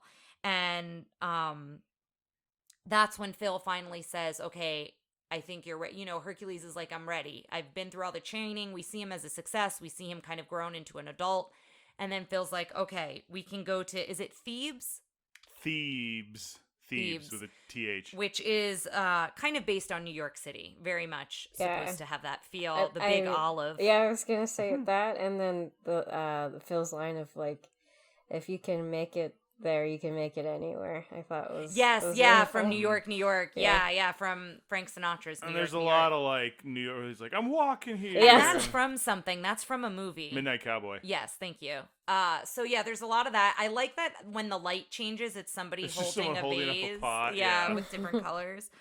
So they're there. Wasn't a fan of the like, don't look at the crazy person running around saying, you know, the end is nigh, and they were like, look down, don't look at him. And I was Yes, like, that joke didn't really hold up like it should have. Yeah, there is one point, I don't know where it is. I thought I wrote it in my notes, but the guy who like offers him a sundial and opens. You think he's a flasher? Yeah, and he opens and it's all sundials. And for anyone who watches Drag Race, got Mick based, I'm going to post a picture, but based one of their outfits off of, it's all watches. So her outfit is all watches, but it's a trench coat that they open. That's amazing. And so it was specifically based off of this character in Hercules, which I really enjoyed. Great. So I will be sure to share that. But we then cut to hearing a scream, and it's Meg with the River Guardian. And so she looks like a damsel in distress, and Hercules finds out that she's like, no, I can handle this. Like, I've got it. Don't worry about it. And Hercules fights him off, essentially. And then Phil, at one point, hits on Meg here. This is another, like, when Hercules is fighting the River Guardian, Phil, like, hits on her, and she just pushes him away. And I feel like it's the last time we get sleazy Phil for most of the movie. Yeah, it happens when all of the fans... When all the girls are like with, oh yeah, he does chase. He after. chases Yeah, after he's them. Kind of So yeah, it's lascivious. pretty much throughout. Yeah, anytime that there's ladies around. But she calls him Wonder Boy, and this kind of sticks as a nickname a little bit. And Pain and Panic show up after Hercules leaves, and we find out that Meg is actually working for Hades, and we find out that she's working off her sentence. She has a sentence. And at this point, we don't exactly know why. We just know that she's got to kind of do Hades' bidding a little bit. But then we go back to everybody around this water fountain, and all these townspeople are kind of complaining about all the craziness that has happened. They're talking about floods and natural disaster. Was the flood before or after the fire? Yeah, and they've been through it. And then one of them says, all we need now is a swarm of locusts. And then one little like cricket lands, and they all freak out. But that's when Phil's like, this is what we need to do. You need to fight them. And so nobody really believes that Hercules is really going to be able to do anything. And then Meg comes back and screams that there are two children. They're trapped. You've got to help them. And so he takes her with Pegasus. And this is where we find out she's not a super fan of heights. Pegasus also doesn't like her at all. It's a real Pecos Bill, Slewfoot Sue, Widowmaker kind of moment, yeah. Was that his I think Widowmaker was yeah. So we find out that the boys are Pain and Panic, but Ryan fell for it. I'm sorry. Okay, so I wanted to ask about like that relationship. Do you think that Pegasus like knew that Meg was from the underworld and like? I don't know. It felt more I felt like like protectiveness. He was jealous. Like Okay. he started seeing, protectiveness and maybe jealousy, but I don't know. Like if you're a single person and you have a pet, and then like a boyfriend moves in and the pet's like like doesn't like it felt like that to me. Right. Yeah. Yeah, it just felt very protective. Like because if he knew, feathers. it was real jerky of him not to say anything. Yeah. Well, he doesn't talk. He mimes. He could just let them know. I guess that's true. Yeah. But Ryan fell for it. He thought they were two real little boys. Well, because they were looking out a hole and they go, "We can't breathe in here," and I'm like, "I can see the hole. Like you're fine." And then I went, oh, that's Pain and Panic, isn't it? Yeah. So I almost fell for it. So you did fall for it. For a second. But he moves the rock, sets the boys free, and there are like a couple claps. People are like, yay, okay, you did it. And then you realize that when he moves the rock, that's where the Hydra is. And Hades has set this whole thing up. So it starts out as just a one-headed monster. And so he battles that, he cuts the head off, and then 3 come back. And then it keeps going where the more he cuts off, the more come back. And then Phil's finally like, let's stop with cutting off the heads. Like, we need to figure out a different way to defeat this monster. And the monster winds up eating him, and he cuts it open from the inside. What do you think about this? Well, let's keep going. I'm sorry. I'll jump that's back fine. in. I was just saying, what do you think about the CG in here? Like, it was noticeable. I could tell it was CG, but for I thought it was 1997, really good. like, it blended pretty well with hand animation. I thought it worked well, and I thought it looked good. I've got that eye, so that's probably part of it. Yeah, you see but stuff like, more than I do, but I enjoyed it. Yeah, I don't know. I liked it too. Yeah, that was pretty good for its time. Yeah. And it causes, so essentially, he cuts it open from the outside and then causes a rock avalanche. Is essentially what kills. Hydra. Well, I thought you said he cuts it out from the inside. He cuts it and like the amount of heads they did. I don't know because I joked when it came up. I was like, all right, Tara, count, see if it's 30. I know, I couldn't count. I know they It's wanted a to lot. do 30 heads. It might be close to 30. I think they came close to their goal. Yeah, it's enough that it's very, very cool scene. Yeah. I liked it a lot. And the avalanche is how he eventually defeats him. And then the crowd really goes wild. And it cuts back to the muses singing Zero to Hero, which is another amazing song. This was not just spring ahead, but I think this is my favorite song. Yeah, Amanda said that too. Yeah. But this is the one that was Free Your Mind. This is the one that was they did the live action shoot of with choreographer. Got it. So I'll post that somewhere. Yeah, that'll be great to look at. In fact, do you want to? Well, we'll post it later. I was gonna say if we want to take a look at it now, but never mind. Okay. Unless you want to, you guys want to see it real quick. It's pretty cool. Yeah, let's I'd watch be it. up for it. Yeah. So thank you for sharing that. We'll put it up on the Facebook page. But you were saying, Ryan, I think it is very interesting to see like how the animation flows with the way that they dance, comparing it to the live action. Yeah, because you get little snippets of live action compared to the other stuff. So you have to realize, like, man, every little shot that's so cool is so short, and then think about how long it takes to animate all that stuff. Yeah. Oof. So in this whole montage, when he's fighting monsters, we get to see some of his merchandise. And so they're the Air Hercs, which later, is it Pain or Panic that wears them? Pain. So Pain winds up wearing those later, and they're supposed to be like the Air Jordans. Herculade, which I'm assuming is off of Gatorade. Yeah. And then you've got he's an action figure where you squeeze him and I'm like. an action figure. Yeah. And then his face on every vase, on every vase, and then the statue of himself. But did you see anything else? Those are the main ones I saw as far as merchandising. Did you see anything, Amanda? No, I think I feel like that covers it. But I was paying more attention to the creatures he was fighting because that's my brain is like the giant boar and the kind of harpy, and then he does like just some sort of a bird, some sort that's of the weird, harpy. That's I a harpy. think. Okay. It's funny because in the video we saw, it's like some weird octopus monster they just draw as a placeholder. Yeah. And then like he does something that's like the Minotaur, something else, and a Gorgon, which is Medusa, like a Medusa thing. I just love that. Like, there's part of me that I remember when I saw that I wanted more monsters. Like, I wanted him to do, because he had the 12 trials or challenges of Hercules, which were a big thing. Oh, okay. That's his big story, is he has to go. I think that's his repentance for accidentally killing his friend. Yeah. And he fights, like, you see a lot of pictures. We'll see a picture in a little while where he's got a lion draped over him. Mm-hmm. That's a very famous look of his, because the first thing he fights is I know the word isn't Nemoidian. I think Nemoidian is a Star Wars villain, a Star Wars alien. But it's an N word. It's a something lion, like Nemoidian or Nemurian or something. And the lion's skin could not be pierced by anything, so he had to hit it in the eye. Oh. And so then he wears that, so then it's harder to hurt him. Interesting. And we'll get to some fun stuff with that in a little bit here, because it's cool in this movie. So, Hades is furious. He's basically playing, what is it? What's shot? Not shot put. Where you Oh clay pigeon? But it's called something. Skeet shooting. Skeet shooting. Oh my God in heaven. I could name the Nemoidian, a Star Wars villain, but I couldn't remember skeet shooting. So he skeet shoots with Hercules vases. And so I just find that funny. And Pain and Panic, that's when they've got both the shoes and the drink, which makes him even more furious.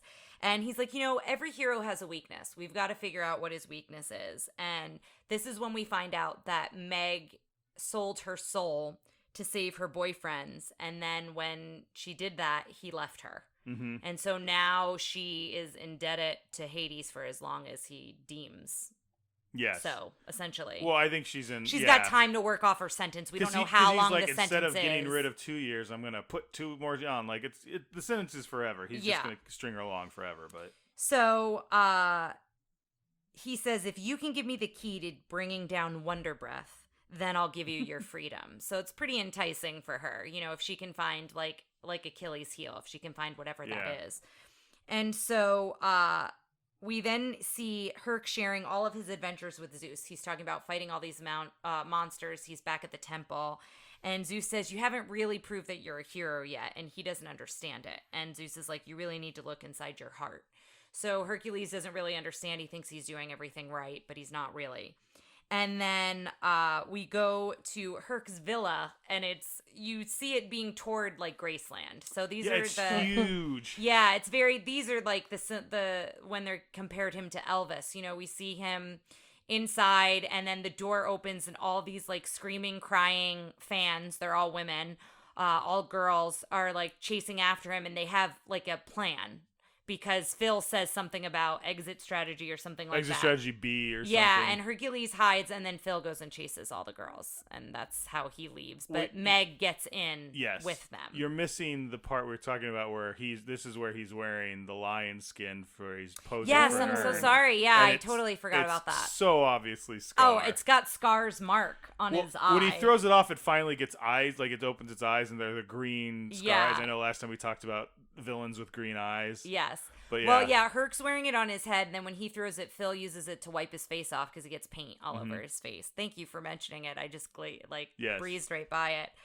But then I have a note. Sorry, I was wondering if that had anything to do with the fact that Andreas Deja did. Oh, I wonder. Was working on her because that's his Scar. That Scar is his. Yeah, I wonder. Yeah, I didn't come across a fact about it just to look out for it, but maybe. But then I have a note here, Ryan, talk about pitas. So take it away, Ryan. They kept talking about like they had a cart going by. I was like, pitas.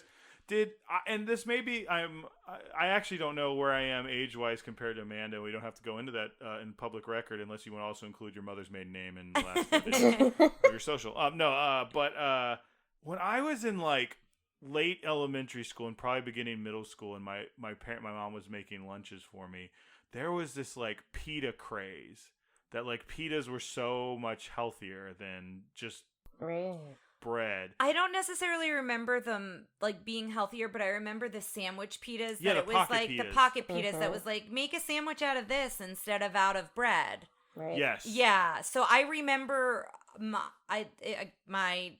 like best friend family growing up, Jeremy and his sister Kel, like. Yeah. They had them. Yeah. I don't know that my mom bought them, but they bought them a lot, so we'd have sandwiches out of those. I just remember I did because it has a different feel. It's kind of drier. At least the one we got. Yeah, I mean, there's like no dough in it. Like it's literally just like a bread pocket. So I think you've said it once or twice, or maybe it's popped up in the Great British Baking, where someone has said something like, "Oh, like let's make a little sandwich out of pitas," and I have such a visceral like reaction to it. Oh, see, I didn't mind them. I probably don't now. But it was like the only thing. I was also the kid who had like only like carrot sticks, and like there was nothing close to unhealthy in mine. I didn't even have anything to trade. Like you could usually trade something. And I sat next to a buddy of mine who had like he was from New Jersey or New York originally, and he had like pepperoni and mozzarella sandwiches and stuff like that. I was like, please, John, just give me that. Sounds so good. And like Dunkaroos. Remember we talked about Dunkaroos? I love Dunkaroos. Dunkaroos. You're like, oh, don't you like Dunkaroos? I'm like, there's no way on earth you would believe my mother would give me a treat that was basically like a cookie you dip in icing. Like, and she was like, no, you'll have pitas with low fat mozzarella, shredded cheese, and turkey slices.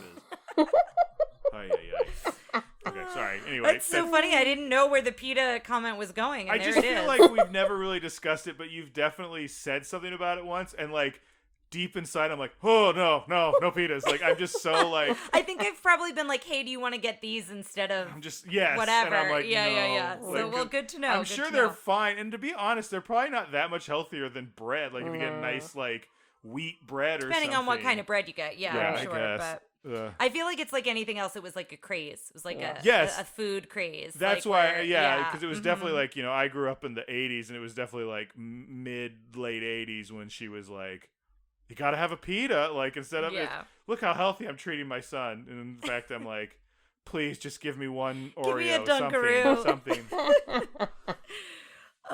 So Meg plays hooky. And I was gonna like try to connect that to school, and I got lazy. So no, I got you. It's good. Meg plays hooky, because they say that she takes him on a date. Yeah. So I guess Meg's not playing hooky. She encourages Hercules to play hooky. Yes. And what's funny about this is another tangent. We can cut it out or not. But our last host for Hunchback, John, we would always try to get him to play hooky from work. Like, we all had jobs, but he worked at the library.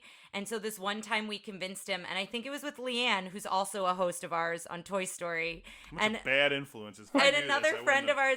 No, we were just like, I forget what we were going to do instead. It was nothing like super exciting. It was just like, just take the day off, just call in sick. And I think our friend Leanne or our friend Dana, I think it might have been Dana, made the call and called in and was like, oh, John can't make it to work today. And like, so yeah, we were always trying to talk him out of going to work, because we were like, you don't want to go work at the library. You're just going to sit around all day. There's nothing to do.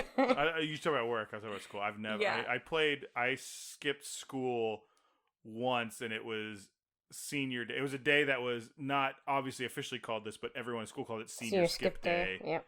Yeah, because it was like the day when they had the, like, everyone go to the auditorium. You're going to miss all your classes anyway because they're, like, presenting awards for something. Yeah. Mm-hmm. So a lot of people went and I don't know left. that we had that. Right. We Well, might have, but it was I the can't one day remember. I left. I can't tell you what I did instead, because I was so anxious that I was going to get caught. And I was like, I'm not going to graduate. And it was like, you'll get like a whatever, a demerit. I don't know. So I can't tell you what I can remember exactly sneaking off to my friend Ben's car and like, oh, let's go. No idea what we did. None whatsoever. My senior year, I only went to school half days because I had all the credits I needed. So I worked the other half of the day. So, but my work wouldn't start. So I'd have like a little bit of gap time. So sometimes I'd like go pick up lunch for people or whatever. But when I was a junior and John, again, it's another story with John, and John was a senior, there was a group of us, and I think Jeremy was in on this, all past hosts, we've all become very successful. So we all turned out fine. And Ryan's making it look like that's debatable. But anyway, we all decided we were going to skip for the morning and like go to the beach, because it was like we had finals days where it was like sometimes your finals were your lunch and your gym period. Like that was part of, like, because that's just where it was in the schedule. And we were like, we're just going to sit around. Like there's nothing like to do. So we all skipped, and John locked his keys in his car. So we were like, and so then we had to like go home. We had to like try to figure out, we got to the beach. He locked his keys in the car at the beach. So we actually made it there. Mm-hmm. And then he had to like, we called the police, and they were like, we don't do that. Like, we don't unlock cars. Like, we don't, like, we do alert truancy officers. Yeah, but we don't, whatever. So we made it. We got back to school. We figured it out. But it winded up being this whole thing of, like, basically everything we did, it was like, see, you shouldn't have skipped school because this is what happens. It was like one of those like after school like specials where it was like, if you had just gone to school, none of this would have happened. But I remember it being a fun day. But yeah. Amanda, do you have any stories about being just a complete delinquent? No, not really. Amanda's the only good host. I kind of feel like we just, like, for senior skip day, I feel like I still went to school for, like, part of the day, and then... I did, too. I think I remember that. Yeah, and then, like, left and went to Taco Bell. Or, like, I feel like that was probably something. It's gotta be. That's what I did, is I went and just ate, or, like, we just went over to someone's house earlier than usually right after school. Right. Yeah, I feel like the only time I ever actually skipped was that time when, with the story I told. And then, like I said, my senior year... Nice backpedal. No, I'm she serious. had like 9 to 10 more stories. Oh, I did not. But then my senior year it was like I didn't really have to skip because I did my classes in the morning and then I was done with school. So it was, yeah.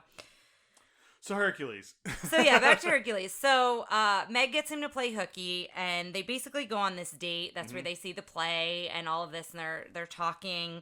And she's trying to find out, do you have any problems with weak ankles? So she's being like very flirtatious with him, or ruptured discs, anything like that.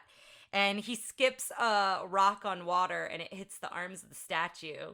And then it becomes like, the Venus de Milo. Yeah, and she's like, it looks better that way. But they're kind of talking, and then Phil comes in and kind of ruins it. They're just about to kiss. Oh, what and do you Phil, mean kind of ruins it? He comes in on with Pegasus with like a candle, like a spotlight, and it looks like a helicopter. He's like yelling through a megaphone at him.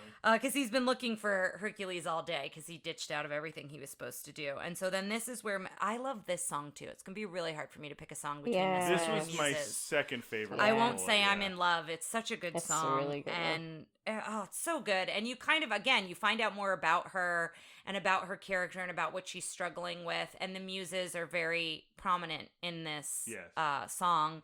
And then Hades shows up at the end and she says, I'm through. I'm not doing this anymore.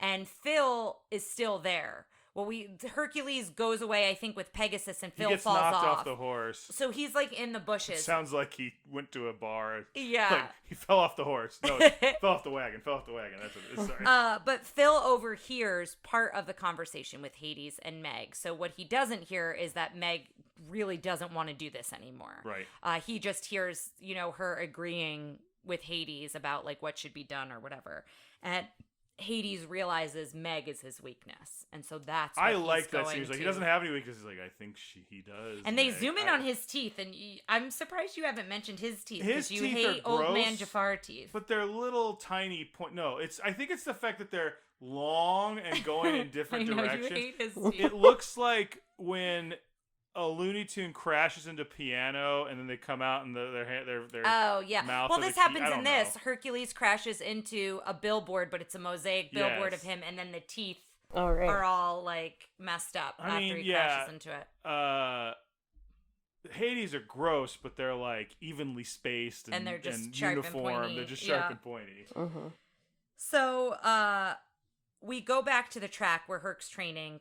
Phil's told him you've got to go back and train because you basically played hooky or whatever. And then Pegasus gets lured away by what Ryan called a My Little Pony. And again, it's pain and panic. It's got a tattoo. It does. It has a heart tattoo on its butt. And it's got yeah. its butt is like wiggling a lot. It's a very strange scene. And then it separates, which is disturbing because it's pain and panic. Yeah, and then Pegasus is like freaks out. But yeah, so that's how they get Pegasus away. And then Phil gets into a fight with Hercules. He's like, he doesn't know how to break it to him that Meg is faking it. She's not in love with him. She's working for Hades, and he finally just comes out with it. And it does feel very similar to the fight that Genie and Aladdin have about when Genie's like, you just need to tell her the truth. This is kind of the opposite, but a similar fight because Phil winds up leaving. So his protector, Herc hits him. Yeah. And I think like that's a darker movie, but I think like if they would have done something to where Herc like legitimately hurt people with his strength, that might have been an interesting twist that was a little, more complex. Yeah, and obviously they were trying not to go the complex route, but that would be interesting to see. It was a little it's hard to do a slapstick movie and then sometimes when he hurts people, it actually hurts them. Yeah. But other times it's like we'll get to this later when he's fighting the Cyclops, he's just getting thrown around, he doesn't have his powers anymore. I'm like, he's dead. Why isn't he dead? He's dead. Yeah. So, Hades winds up showing up after Phil leaves. Phil's going back home. He's going back to the island. And Hades shows up and says, I've got Meg. And he's got her kind of gagged so she can't talk. And he says, if you'll give up your power for 24 hours, let's say the next 24 hours, because that's when all the planets are aligning where he can set free the Titans. I don't think we've talked about Hades' plan. Yeah, that's his plan. So that's his big plan to take over Mount Olympus. He's like, if you give up your strength for 24 hours, then I'll set Meg free. And this is a very similar, it gave me the vibe of the Ursula deal with like, you have to give up your voice to go up there. And so again, it's similar, he takes his strength away and he goes, now you know how it feels to be everybody else. And then he realizes that Meg is actually working for Hades. Yeah. Hades kind of then tells him that. And you made a comment, and it is very noticeable that they dim the colors of Hercules when he when longer they has his strength. He's got more contrast, less contrast. He's darker. Yeah, he's darker than all the other characters. And so now we see the whole sequence where Hades sets the Titans free. And I like the Titans design as well. I like the Ice Titan a lot. I like the two-headed one because he reminds me there used to be... The Rock, Yes. Yeah. So there was a fiery? toy... There was a toy... No, the Rock dude with two heads. Right. Yeah. And there was a toy series growing up called Rock Lords where they changed from like monsters into rocks. I think I had a bunch of them. They sound familiar. One of them looked like a gold nugget, which I think that was the most popular one. He kind of turned into a little robot. Yeah. It was, nothing says I'm going to take out Transformers. Well, you guys changes into boats and cars. Ours changed into various rocks. But I had one that had two heads like that. It reminded me of that. That's funny. I like the Twister one too, the one that looks like a big tornado. Yeah. But they all start like storming off very slowly, and then Hades goes, Olympus would be that way. Yeah. So then they all like turn around and keep going. But he sends the Cyclops to go look for Hercules. And we noticed that the Cyclops toenails, we compared them to old man Jafar's teeth, but like they're not great. And they zoom in on them one too many times. Have you ever seen those commercials?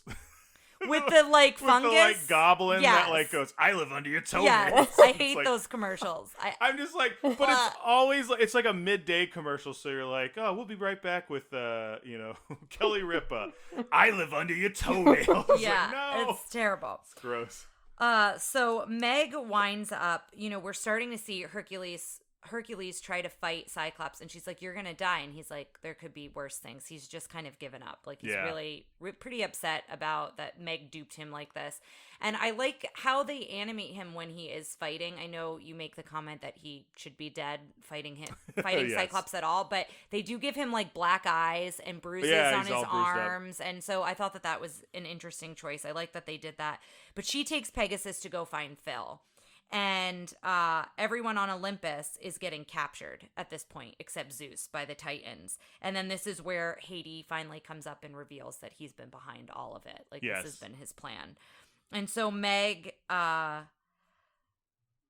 up getting Phil, and they come back, and... He pulls an Empire Strikes Back, doesn't he? That's how he gets him. He goes around his legs. Oh, yes. He burns his eye. He burns his eye first. Which is how, I think... Odysseus blinds the Cyclops in the Odyssey. Yeah.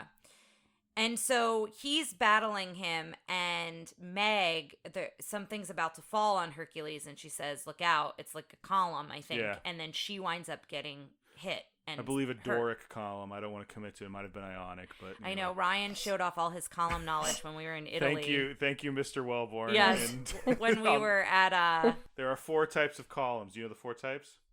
You told me them when we were in Italy. I don't remember. Doric is kind of plain and square. Ionic has the little twirls on the little curly keys. Corinthian are the ones that have like the leafy structure going up them, and Moronic are the ones that are just laying on the ground. That was the joke Mr. Wellborn made that I liked. And when we were at the Roman Forum, and Ryan was sure to point out all of those to me. Doric, that Corinthian. And at Pompeii. You mentioned it a lot at Pompeii too. So the column, do you know which kind of column it was? You said it. No, I was joking around. So the column falls. I was just like trying to shoehorn like a little bit of trivia in there. Yeah. So it falls on Meg, and she gets hurt pretty badly. And she gets squished. Yeah, she gets hurt pretty badly, and then that was part of the deal. Did you say that? Oh, I don't know that I said that. Yes. He goes, you have to promise that she won't get hurt. And Hades is like, fine. So she gets hurt, and he starts to lift the column, and he gets his strength back, and he lights up. Yeah, because the deal is broken there. And so, yeah, he becomes a little bit brighter. And so she tells him she's in love. Yes. And he leaves Phil to watch over her, and he goes to Mount Olympus. Should have kissed her. Does not kiss her. I know. Should have kissed her there, because things... Olympus can wait a kiss length. So then he goes and he fights back with Zeus and starts setting all of the other gods free so they can also fight back as well. And then we go back to the Fates and we watch that they have Meg's thread and they cut her thread. And so she actually dies. Like, she dies for a couple minutes in this film. And Hercules shows up in the underworld looking for Meg. Riding Cerberus, the three-headed dog. Which is... Hades kind of. It's the guardian to the And underworld. I feel like wasn't it a part of his when he had his own chariot for the No, that Titans? was something else. Yeah. But when he was coming in on the river Styx, carried by the boatman Charon, yes. he threw a stake to That's right. Cerberus, the That's guardian. I just want to throw out some more knowledge. Listen, I got probably if I wasn't a large child, I would have probably gotten beat up for this. So I'm sure I got bullied somehow for this stupid Since knowledge. you were so tall. Yes. But he then says, as he's in the underworld, I'll trade places with Meg, and she's in like the Sea of the Dead. Yes. And so he's like, oh, that's fine, but you're gonna die before you get there. And we watch him age, and I thought that was, I mean, it's very sad, but I also really liked how they did that. I feel like I want that to be a gif, like, you know that gif of the end of Saving Private Ryan where Matt Damon turns into old Matt Damon? Yeah. Like, I want that as a gif, like, whenever, because I always post that when someone says it's like that makes me feel old. Beetlejuice when they age. It's like a very similar thing, like watching them age quickly. So he's aging in the sea, and the fates go to cut his string, and they can't cut it. And it's gold, and it lights up, and they realize he's a god, and so it can't be cut. Because he's sacrificed himself. He was willing to give his life away for this woman. Yeah.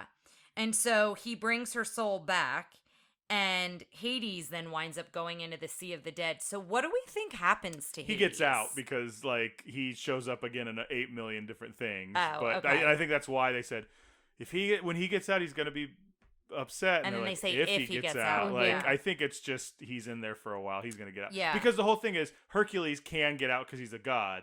Hades is a god. It's so Hades can get out too. It's just just at the Sea of the Dead. They know Hades, so they might hold him a little bit longer. Yeah. So when he brings her soul back to her body, Ryan heard an oboe and got excited because then we talked about how a man plays oboe in a previous episode. Well, because at the beginning, you and I always have this kind of in-joke between us where we listen for really good, because we both like orchestral movie music. Yes, and we both really like brass, and I played French horn, Ryan played trumpet, so we're always competing that trumpet sure sounded good. Yeah, who has the better part. And so I felt bad at the beginning because we didn't say anything about oboe, and in my brain I went, I need to listen out for oboe, and then I forgot till the end, and then there was a very clear oboe, and I wanted Amanda to feel like she was part of our little joke. I appreciate that. and then she said that oboes either appear during love scenes or death. Yes. So look out for them in those moments of films. Yes. Or listen out for them. But then Hercules joins all the gods on Mount Olympus. He brings Meg up, and she's kind of at the gates, and they're welcoming him back, and he's like, I know where I belong now. Yeah. I want to stay in Earth. I want to stay with Meg. And then we hear A Star Is Born by the Muses. They close it out, and Hercules Is that what it's called? I think so. That was probably my least favorite wrong. song. Mostly because I wanted to hear Zero to Hero again. Yeah. And I was like, oh, this isn't that. But it was almost that. I was like, But we see that he gets his own constellation, and which is real. There's a Hercules constellation, isn't there? I don't know. I believe there is. Astronomy? Astrology. Astrology is bullshit. Astronomy is real. Astrology is got it. And I disagree with you, but that's fine. But the other thing that kind of this is pretty much the end as Ryan's looking it up. There is a Hercules constellation. Is there? Do you know how many? It looks exactly like him. See? Doesn't that look just like him? There he is. Are there any other god constellations? Oh yeah, I'm sure most of them are. Most of them are. Like Orion is a hero. I know that much. Well, it's Orion's belt, though, isn't it? Yes, but his belt is easy to identify. Other stars make up him. I see. He's got a bow and stuff like that. You can see the stars. You can see the belt because of Speaking of Beetlejuice, that's the name of one of his stars on his belt. Oh, did you know that? I didn't know that. So I think it's actually Beetlegeist, but interesting. Anyway. But the thing that I like too during A Star Is Born is we finally hear someone say that's Phil's boy. That's all Phil's wanted. One of the townspeople. Townspeople say it when they see when they see the constellation up in the sky. But that's kind of how it ends. So we are going to ask our questions we ask every episode. First off, how was the princess? Princess being Hercules in this case.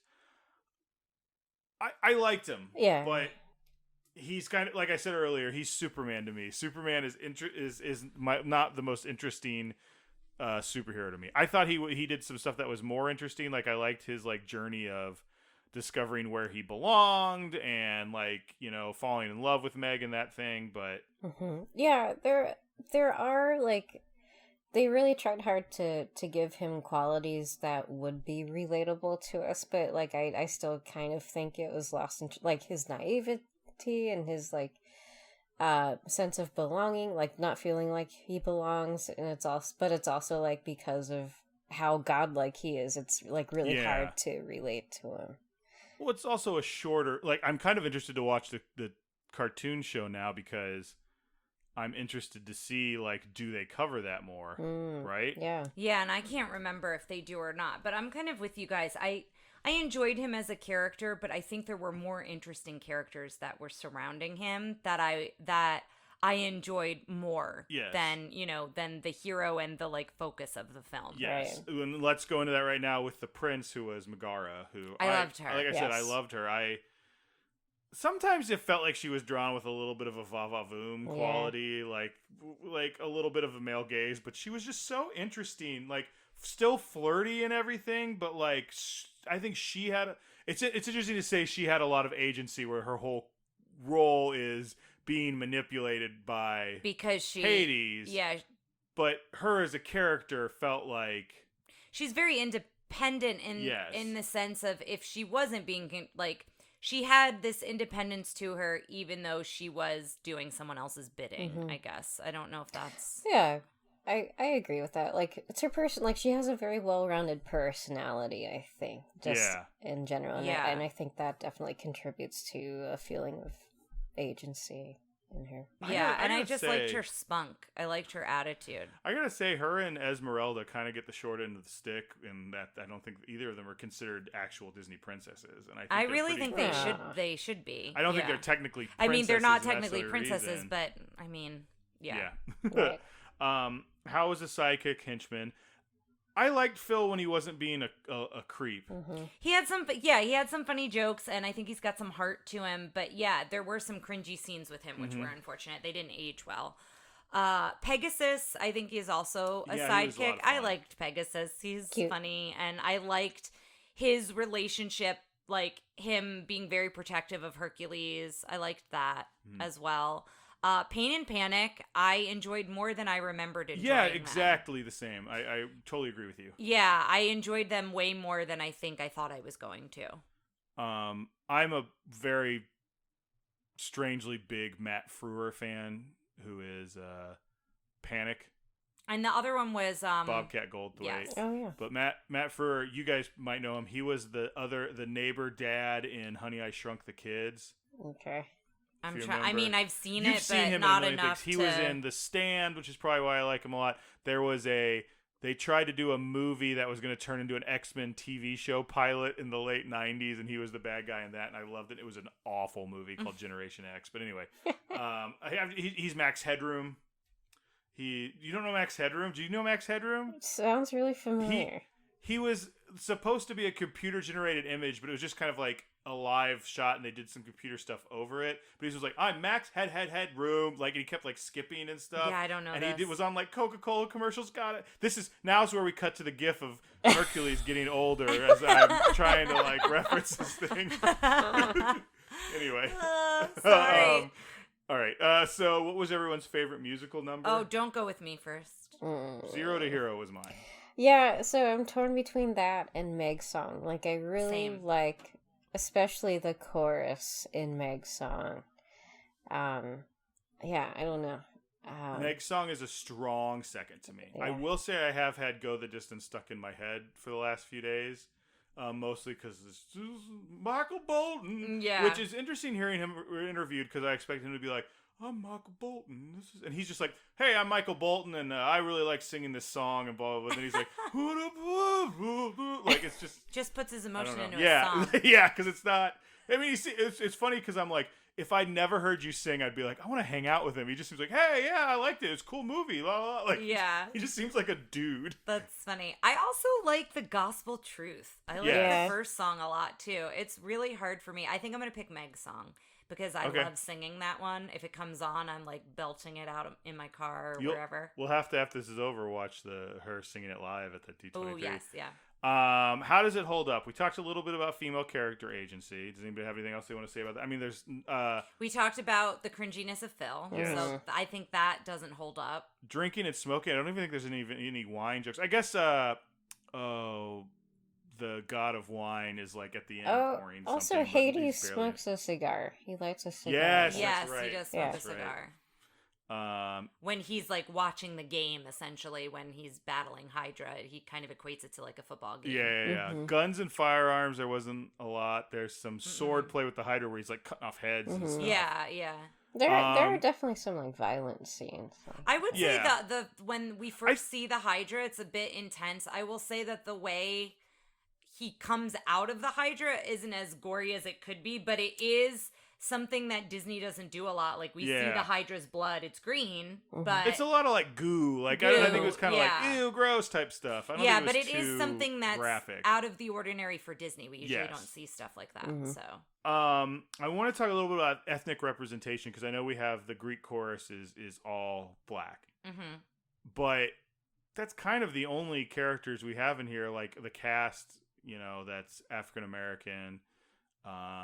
Everybody else is just a white cast. I know, it's Greek, but come on, there's if you're gonna tell me it's like we allow Medusa and Hydras in our movie, but we draw the line at people of color. Yeah. Like what? Like I would love to see if this got remade somehow. Like I'd love just to see a do live mixed action race of to everybody. This. I Like, don't know. I think it's it could be fun to mythology. see a Yes. live action version of this. Yeah. Like and there is a little bit of a music appropriation thing happening too, where the chorus sings songs that sound like traditional African American gospel music, where and soulful music. Yes. Yeah. right. And it's written by again Alan Menken, and I'm not sure the other one is, but Yeah.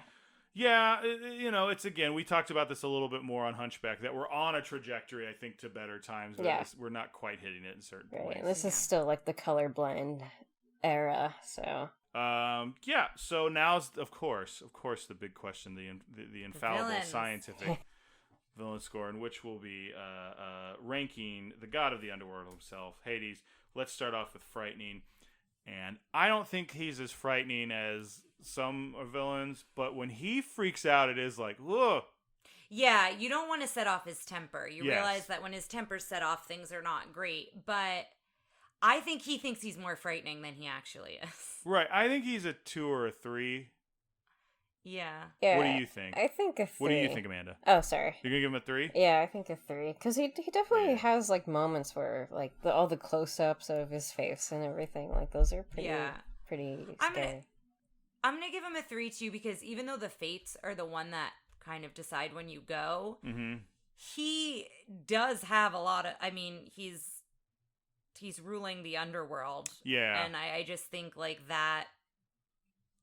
What comes with that is a bit frightening as well, and just I don't know. I'm between a 2 and a 3, and I feel like I can't justify my 3. Well, so then I do don't a 2. know. That's fine. I'll do a 2. That's fine. I'm kind of Feel like I talked myself out of the 3. I'm kind of talking. You talked me out of a 3 too. I'm gonna give him a 2. I think his blow ups are the only thing that's frightening. Yeah, he doesn't do that enough, I think, to justify 3. Now, funny. I want to rank him a 4 or 5. Yeah. He's very I think funny. He's hilarious. Yeah, I enjoy his sense of humor. He's sarcastic. He's a little bit witty. I laughed a lot at him. I think he's very funny. He's a hard 4 for me, but I almost want to give him a 5. But I think I'm going to stay with a 4. Okay. Yeah, same. Hard 4. 4? I think I'm giving him a 5. Yeah. Go for it. Like, I just can't think of... I think other people who have been ranked 5s are different funny. Like, I think Captain Hook was a 5, and Captain Hook Scar, really I made think we ranked high Yes. too. And he's got a similar sense of humor to Scar, I feel like. Yeah. But I'm still going to give him a 4, but I think a 5, I think it's appropriate to give him a 5. Yeah. Right. Yeah, I'm changing mine to a 5. That's right, because she likes me better than you. Fierce. I don't really think he's that fierce. Like, he's got a different quality in a confidence. I think that bumps him up from like a 1. He's not like a 1 fierce. Yeah. But I think he's like a 2 or a 3. I don't even think he's that fierce. He's kind of slimy. Yeah. More than he is fierce. Yeah. He definitely he doesn't have like the queer coding cape drama like He thing, doesn't. right?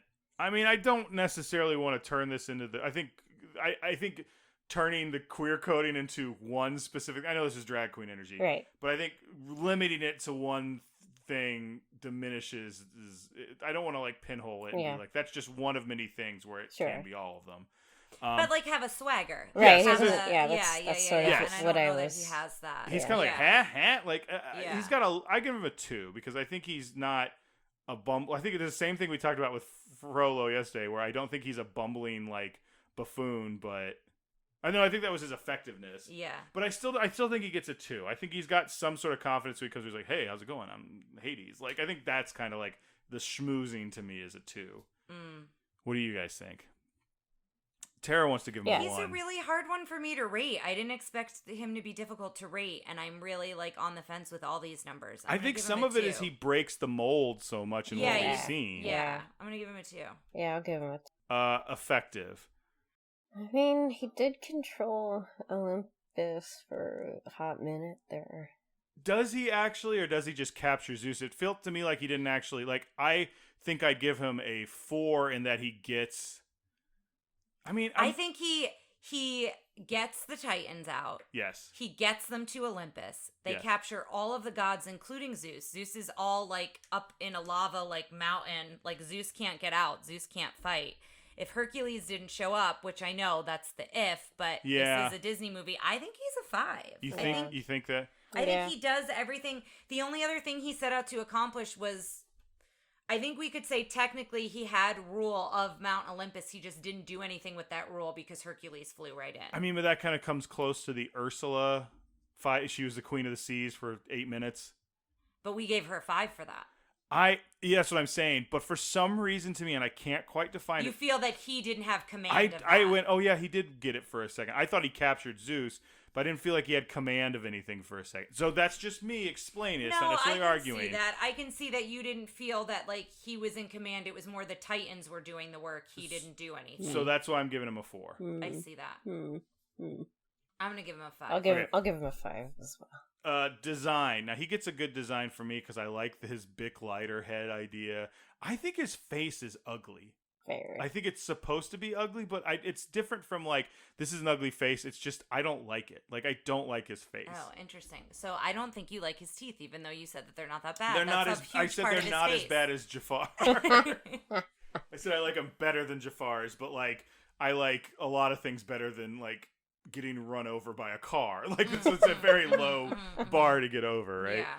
Yeah. So I think for me he gets a 4 because I think he's just got such a cool design and it's different and I like that thing, but like he doesn't get a 5 because I don't like his face. What do you guys think? I think a 4 for me too.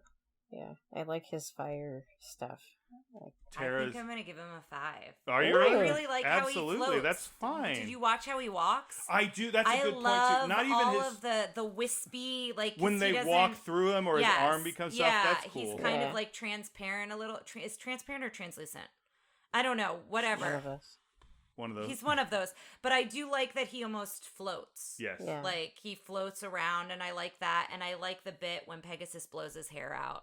I do like hair out. Yeah, He just says it. So I like the design. I like the design of that, and I think when he gets mad, the way that they do the color changes with the reds and the blues, that's very I really cool. like that too. So I'm gonna give him a 5. I'm still gonna give him a 4. That's fine. Go away heat.